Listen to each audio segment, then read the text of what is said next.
Hello friends, welcome back एक new video के साथ। आज बेसिकली ये वीडियो में 3 चीज़ें कवर करूँगा। एक तो जो मैंने पिछली लास्ट वीडियो बनाई थी ई वे बिल पे, उस पे मुझे कुछ लोगों के काफ़ी क्वेश्चंस आए हैं, तो उसको हम आज इस वीडियो में एड्रेस करेंगे। सेकंड, एमसी ने एक नोटिफिकेशन लगा के जो कोविड में कंपनीज एक्सपेंडिचर कर रही हैं, क्या उसको हम देखेंगे। सेक्शन 135 जो CSR कॉर्पोरेट सोशल रिस्पॉन्सिबिलिटी की बात करता है, क्या उसमें कवर किया है, नोटिफिकेशन के थ्रू अगर निकालिए तो क्या कह रहा है। थर्ड, जो ITR के न्यू फॉर्म्स आउट हुए हैं, एक बार उसको भी डिस्कस करेंगे। तो चलिए स्टार्ट करते हैं। पहले तो जो ई वे बिल से रिलेटेड मुझे जितने भी क्वेरीज आई हैं, पहले उसको एड्रेस करते हैं। पहले कुछ एक दो सेक्शन में आपसे डिस्कस करना चाहूँगा। पहले तो चीज़, जैसे आपको पता होगा, जो हमारा सेक्शन रूल 138 है, दैट इज़ CGST रूल्स। तो मेरे से एक क्वेरी आई उस पर कि कहते हैं कि सपोज कर लो मेरा जो स्टॉक है वो HP से मूव करना था दिल्ली। तो रूल्स तो CGST है, CGST पर ये ट्रांजैक्शन तो IGST की है। तो उसके लिए मैं शॉर्ट फॉर्म में आपको बता दूं कि जो सेक्शन 20 ऑफ IGST है वो बहुत ज़्यादा सारे सेक्शन बोरो करता है सारे CGST के। तो CGST के जब बोरो करता है उसमें उसने एक चीज़ बोली है, जहाँ पे भी CGST की एक पेनल्टी डिफाइंड होगी तो उस पेनल्टी को हम, अगर X होगी तो उसको 2X लेंगे। सर मतलब, क्योंकि आपको पता है कि CGST SGST CS and I, यहाँ पे जब C की पेनल्टी लगती है तो वहाँ से S बोरो करके बराबर उसको पेनल्टी 50%, अगर C में है तो 50% S में लगती है। तो आई जब सेक्शन 20 से बोरो करेगा, सपोज कर लो 50% पेनल्टी, क्योंकि जब आई ने बोरो किए सेक्शन, वो उसने सी से बोरो किए 50% पेनल्टी। पर सेक्शन 20 जहाँ पे डिफाइन करता है कि जहाँ पे CGST से पेनल्टी का सेक्शन बोरो किया होगा या इंटरेस्ट का सेक्शन बोरो किया होगा, एक्स को 2X माना जाएगा। 2X माना जाएगा तो इक्वलेंट 50 × 2 तो 100%। तो जहाँ पे एक इंट्रा में जो पेनल्टी लगती है, सेम पेनल्टी लगती है इंटर में। सेकंड जो मुझे क्वेरी आई वो बेसिकली आई कि सपोज कर लो एक ट्रांसपोर्टर है, उसने मेरे से पूछा कि ट्रांसपोर्टर सपोज कर लो कि तकरीबन 100-150 कंसाइनमेंट लेके जा रहा है। जब कंसाइनमेंट लेके जा रहा है, किसी की भी वैल्यू 50,000 से एक्सीडिंग नहीं है, बट कंबाइंड 50,000 से एक्सीडिंग है। छोटे छोटे कंसाइनमेंट है, लोग भी छोटे छोटे हैं, ई वे बिल की रिक्वायरमेंट पे नहीं आती। तो इस केस में जो ई वे बिल जनरेट होगा वो ट्रांसपोर्टर करेगा। आपको एक चीज़ देखो, ई वे बिल में एक चीज़ का आपको जो बेसिक ध्यान रखना है वो रखना है कि जब मूवमेंट ऑफ गुड्स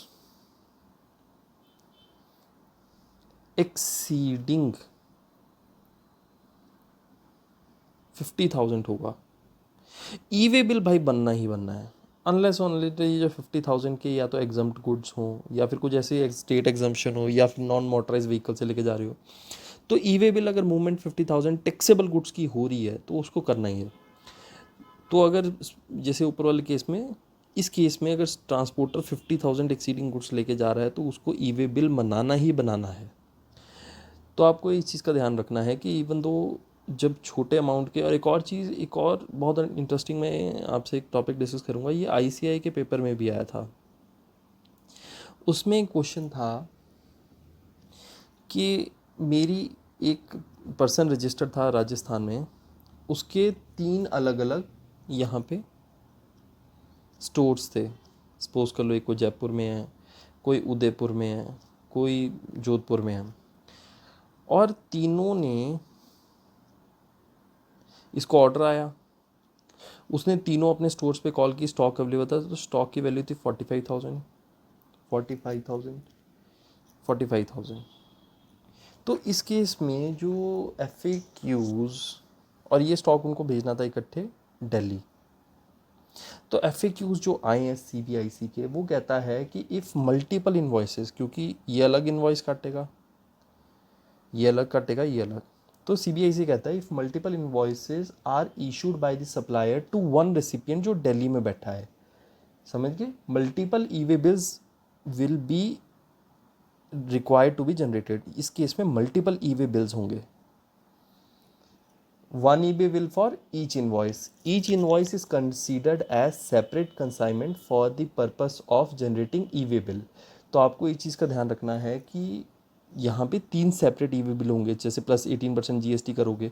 और आपको एक और चीज़ ई वे बिल में ध्यान रखना है कि जो वैल्यू 50,000 ली जाती है, मैंने आपको पहले बताया था कि उसमें value of good, transaction value plus GST payable less कोई आपकी नॉन टैक्सेबल या फिर एग्जाम्प्ट है ई वे बिल के पर्पज से। तो सपोज करो लोग सोचते हैं जैसे 45,000 है, 18% GST इस पर रफली 7,000, ये 52,000 बनता है।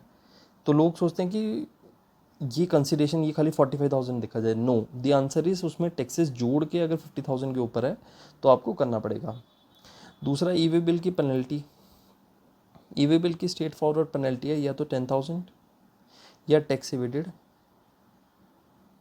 Which ever is higher. तो अगर इनकेस आप विदाउट बिल जा रहे हैं, इंस्पेक्शन की पावर उनको 67 से मिलेगी, ई वे बिल की ये पेनल्टी होगी, इसके अलावा अलग पेनल्टीज़ भी लग सकती हैं। दूसरा, आने वाले टाइम में क्या, अभी आपको पता होगा कि ई वे बिल आप ऐप के थ्रू भी डाउनलोड मतलब जनरेट कर सकते हैं, एप्लीकेशन है इसकी अलग से, SMS के थ्रू भी कर सकते हैं। तो आपको ये जो आपने मेरे से क्वेश्चन पूछे थे वो मोस्ट प्रॉब्लम मैंने उन सभी के आंसर दे दिए हैं। दूसरा, MCA ने नोटिफिकेशन निकाल के जो कंपनीज कोविड पे एक्सपेंडिचर कर रही हैं तो उसको CSR के लिए क्वालिफाई माना है। एक तो पहले बात, मैं CSR की लिमिट हालांकि यहाँ पे डिस्कस करना ज़रूरी नहीं, पर फिर भी कर देता हूँ कि इसे नेट प्रॉफिट, टर्नओवर और net worth. Net profit 5 crore, turnover 1,000 crore and net worth अगर आपकी 500 करोड़ और मोर है तो आपको CSR के कंप्लाइंस करने पड़ेंगे। तो कंप्लाइंस के करने पड़ेंगे 2% of net profit. Gross profit की बात नहीं की है, नेट प्रॉफिट की बात की है। नेट प्रॉफिट होता है आफ्टर टैक्स। इसके अलावा एक जो सब वेट कर रहे थे कि न्यू ITR फॉर्म्स वो आउट हो चुके हैं, बेसिकली पोर्टल पे नहीं आए हैं। CBDT ने उन पर फॉर्म जो हैं वो जो जैसे बनाने थे, जैसे उसमें सेक्शन इंसर्ट करने थे, चेंजेस करने थे, उसके साथ उसको उनकी सॉफ्ट कॉपीज़ हमें अब वेबसाइट पे देखने को मिल सकती हैं। तो उसमें डेफिनेटली जो न्यू इंसर्शंस हैं वो तो आप, मेन जो इंसर्शन है वो मैं आपको डिस्कस कर देता हूँ। क्या आपको पता है कि एक जो फाइनेंशियल ईयर है वो 1 अप्रैल 2000 से 31 मार्च यही चलता था। और इसी के बीच जो आपने कोई भी डिडक्शन, जैसे ATC की कोई आपने डिडक्शन ली है या कुछ लिया, तो इसी पीरियड में अगर आप परचेज़ करते थे उसी साल में आपको वो क्वालिफाई होते थे अगर इन्वेस्टमेंट करते थे। इस साल आपको पता होगा कि इसके बाद भी उन्होंने कर दिया था 1 अप्रैल 2020 से 30 जून 2020। अगर यहाँ पे भी आप पिछले साल की कोई डिडक्शन लेना चाहते हैं तो आप इसमें भी कर सकते हैं। तो कुछ नेचुरली जो ITR फॉर्म्स हैं उसमें उन्होंने ये कॉलम ऐड कर दिए हैं कि आपने कुछ ऐसी डिडक्शन जो बनती इस ईयर की है पर की यहाँ पे जब इस वाले पीरियड में की गई है तो वो उसकी डिटेल मेंशन करनी पड़ेंगी। बाकी इसके अलावा कोई मेजर चेंजेस नहीं है। तो आपको ऑलमोस्ट ई वे बिल के जो आपने मेरे से क्वेश्चन पूछे थे तो ऑलमोस्ट मैंने इसमें सारे कवर कर दिए हैं। चलो दोस्त, थैंक यू।